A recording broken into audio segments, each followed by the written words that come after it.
दोस्तों, इंग्लिश का सेंटेंस लिखते समय क्या आपके साथ ऐसा कभी हुआ है कि आप इनटू का यूज कर रहे हो और आप कंफ्यूज हो गए हो कि इनटू के बीच में गैप रखना है या नहीं। मेरा कहने का मतलब ये है कि इनटू को एक सिंगल वर्ड के रूप में लिखना है या फिर उसे सेपरेट करके। तो फ्रेंड्स, आज के इस वीडियो में हम सीखने वाले हैं कंफ्यूजन बिटवीन इनटू यानी जिसमें गैप नहीं दिया जाता है और दूसरा वाला इनटू जिसके बीच में गैप दिया जाता है जब हम सेंटेंस लिखते हैं। तो चलिए वीडियो को शुरू करते हैं। इनटू के यूज से रिलेटेड यह बहुत ही कॉमन एरर मानी जाती है जिस पर हमारा ध्यान नहीं जाता है। तो आज के इस वीडियो में हम यह डाउट पूरा क्लियर करेंगे। चलिए वीडियो को फिर शुरू करते हैं। अब फ्रेंड्स, स्क्रीन पर ध्यान से देखिए। इनटू को मैंने यहाँ पर एक साथ एज अ सिंगल वर्ड लिखा है, यानी यहाँ पर कोई गैप नहीं है। मैं आपको बता दूं, इनटू यहाँ पर एक प्रपोजिशन है जिसका यूज किया जाता है मोशन और डायरेक्शन को दिखाने के लिए किसी भी सेंटेंस में। तो इसका मतलब ये हुआ कि यदि हमें किसी व्यक्ति विशेष या वस्तु विशेष को किसी दूसरी वस्तु विशेष के अंदर दिखाना है और उसमें कोई मोशन या मूवमेंट हो रहा है तो वहां पर हम इनटू का यूज करेंगे। कैसा वाला इनटू? जिसमें गैप नहीं दिया गया है, यानी इनटू को हम यूज करेंगे as a single word, as a single preposition. आइए फ्रेंड्स, इसे एक एग्जाम्पल से समझते हैं। सेंटेंस आपके सामने है, Ritika jumped into the water, यानी रितिका पानी में कूद गई। इस सेंटेंस में आप देख पा रहे हैं मैंने यूज किया है इनटू प्रपोजिशन को एज अ सिंगल वर्ड। ठीक है, तो फ्रेंड्स, जैसा कि आप देख पा रहे हैं इस सेंटेंस में रितिका के द्वारा पानी के अंदर कूदे जाने की क्रिया हो रही है और इस कूदने की क्रिया में एक मोशन है, एक गति है, यानी एक मूवमेंट है। तो इसीलिए हम रितिका के द्वारा पानी के अंदर जंप करने के लिए यूज करेंगे इनटू, जिसे एक सिंगल प्रपोजिशन की तरह बिना गैप दिए, बिना स्पेस दिए हुए ही लिखा जाएगा।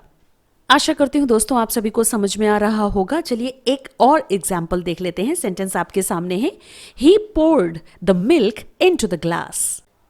उसने दूध को ग्लास में उड़ेल दिया। जी हाँ, पोर का मतलब होता है उड़ेलना।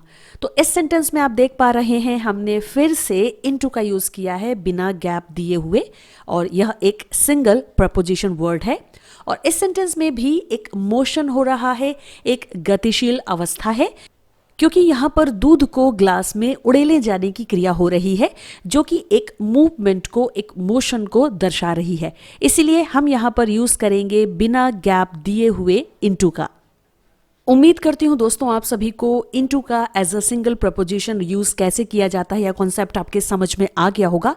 अब आपको एक बात ध्यान में रखनी है, वो ये कि यदि आपको किसी व्यक्ति या वस्तु विशेष को किसी दूसरी वस्तु विशेष के अंदर दिखाना है विदाउट एनी मोशन, यानी बिना किसी गतिशील अवस्था के, तो आप वहां पर यूज करेंगे इन का, यानी आपको टू उसके साथ ऐड बिल्कुल नहीं करना है। आइए इसे हम एक एग्जाम्पल से और अच्छे से समझते हैं। सेंटेंस आपके सामने है, ध्यान से देखिए। He is standing in the park. वह पार्क में खड़ा हुआ है। जी हाँ, में के लिए हमने यहां पर यूज किया है इन। ध्यान दीजिए, यहां पर हमने इन के साथ टू को ऐड नहीं किया है।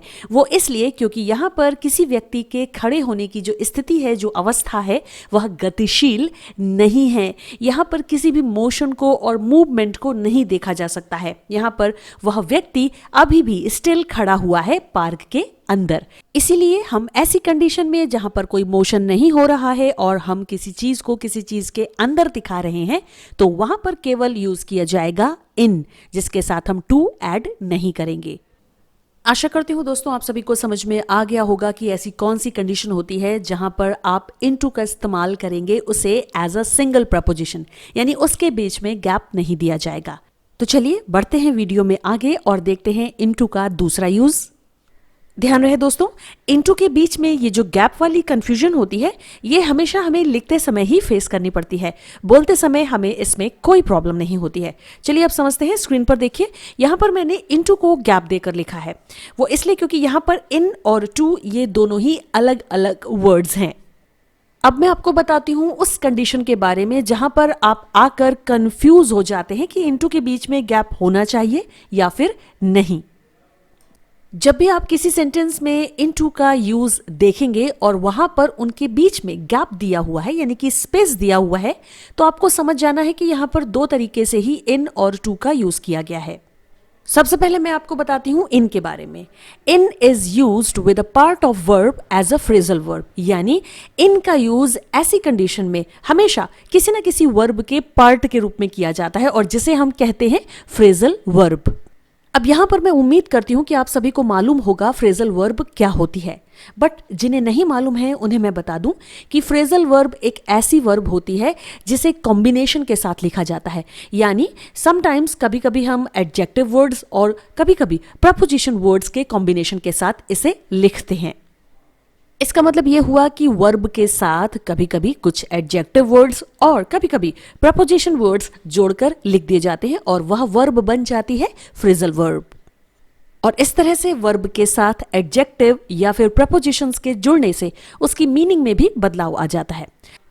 आइए अब जान लेते हैं कि सेंटेंस में इन का use as a phrasal verb करने के बाद गैप देकर हम टू का यूज क्यों करते हैं। ध्यान दीजिए, to is used as a preposition to tell the reader where the action of the verb happened. इसका मतलब यह है कि इस कंडीशन में जब हम टू का यूज करते हैं तो उसे एज अ प्रपोजिशन ही यूज किया जाता है, जिसका मतलब यह है कि टू वहां पर बता रहा है रीडर को यानी पढ़ने वाले को कि वर्ब का एक्शन कहां पर हुआ है। अब यहां पर दोनों ही कंडीशन को मैं फिर से आपको क्लियर कर देती हूं कि जब भी आप किसी सेंटेंस में इन और टू का यूज गैप देकर पाएंगे तो इसका मतलब यह है कि इन का use as a phrasal verb हुआ है, यानी किसी ना किसी वर्ब के साथ इन को ऐड किया गया है। ऑलराइट, यहां पे क्लियर है। उसके बाद आप सेंटेंस में देखेंगे कि टू भी लगा हुआ है, तो इसका मतलब यह है कि उस सेंटेंस में टू का यूज एज अ प्रपोजिशन किया गया है जो कि रीडर को यह बताता है कि वर्ब का एक्शन कहां पर किस प्लेस पर हो रहा है। ऑलराइट, चलिए इसे अब हम एग्जांपल से समझ लेते हैं। आपके सामने यहां पर एक फ्रेजल वर्ब है जो कि है ब्रिंग इन। यहां पर ब्रिंग एक मेन वर्ब होती है, आप सभी को मालूम है ब्रिंग का मतलब होता है लाना, लेकिन जब हम ब्रिंग वर्ब के साथ इन प्रपोजिशन को जोड़ देते हैं यानी कि ऐड कर देते हैं तो यह बन जाती है फ्रेजल वर्ब और इस तरह से इसकी मीनिंग में भी परिवर्तन आ जाता है। तो ब्रिंग इन का मतलब होता है इंट्रोड्यूस, यानी किसी चीज को लागू करना, शामिल करना या फिर ले आना। चलिए अब इस ब्रिंग इन फ्रेजल वर्ब को सेंटेंस में यूज करके देखते हैं। सेंटेंस है आपके सामने, she has brought in some changes to the company, यानी वह कंपनी में कुछ परिवर्तन लेकर आई है या फिर कुछ परिवर्तन शामिल किए हैं।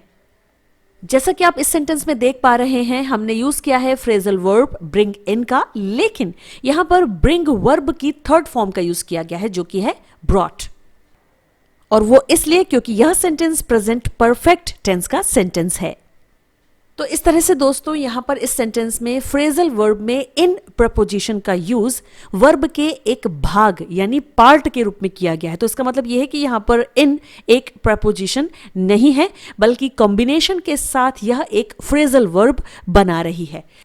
इसके बाद आप देखेंगे कि यहां पर टू प्रपोजिशन का भी यूज किया गया है, लेकिन काफी गैप के बाद। वो इसलिए क्योंकि यहां टू इंडिकेट कर रहा है कि जो एक्शन है वर्ब का वो कहां पर हो रहा है, और इस सेंटेंस में जो एक्शन हो रहा है वो हो रहा है कंपनी में। आशा करती हूं दोस्तों यहां पर आपको यह कॉन्सेप्ट समझ में आ गया होगा कि किस तरह से हम इन का यूज कॉम्बिनेशन के साथ करते हैं फ्रेजल वर्ब में।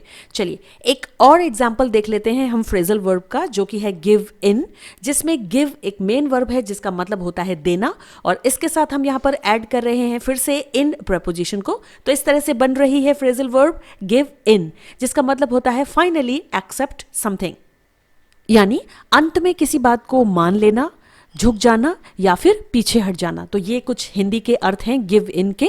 चलिए इसे हम अब सेंटेंस में यूज करके देखते हैं। सेंटेंस आपके सामने है, she gave in to her children's demands for sweets. Sentence का मतलब है उसने मिठाई के लिए अपने बच्चों की मांगों को अंत में मान लिया। जी हाँ, यहां पर सेंटेंस में आप देख पा रहे हैं हमने यूज किया है फ्रेजल वर्ब का जो कि है गिव इन, लेकिन यहां पर गिव की सेकेंड फॉर्म लगाई गई है क्योंकि सेंटेंस है पास्ट इंडेफिनिट टेंस का, इसलिए इसका मतलब यह है कि यहां पर इन का जो यूज किया गया है उसे एज अ प्रपोजिशन नहीं किया गया है बल्कि एज अ फ्रेजल वर्ब किया गया है, क्योंकि यह यहां पर वर्ब के एक पार्ट के रूप में कार्य कर रही है।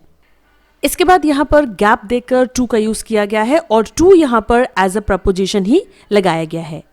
और टू का यूज यहाँ पर वर्ब के एक्शन को बताने के लिए किया गया है। जी हाँ, यहाँ पर वर्ब क्या है, यानी कि फ्रेजल वर्ब है गेव इन, जिसका मतलब है कि अंत में मान लिया। तो वो बात क्या है जो अंत में मानी गई है? जी हाँ, वो बात है चिल्ड्रंस डिमांड।